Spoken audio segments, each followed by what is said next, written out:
Ilha og sayri ang karaang pulong Cebuano Binisaya. Ang karaang pulong Cebuano Binisaya nga atong makatunan karong adlaw kining pulong nga dagkot. Na makita na sa ebanghelyo nato karon walay magdagkot og suga aron taguan lamang sa katri bat ibutang gayud sa tungtunganan. Pagdagkot Cebuano kini, pure Cebuano nga pinulungan or pulong. Kay ang sa bulanon ani is daig. Mabutan niya daigin ang suga kay gabiin na. Maura na silang meaning pagdagkot o pagdaig, nagpunting kini sa suga.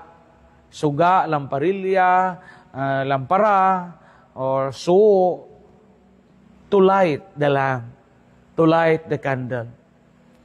Dagkot, daig. Sa ato pong kinabuhi, in a figurative way, kinahanglan po natong dagkutan ang atong mga suga sa kinabuhi.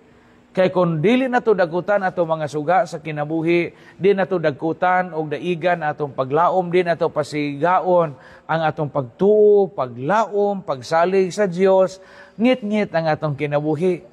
Mapadayon kitang magdagkot sa atong mga suga aron makalamdag o makaiwag puta sa ubang mga tao.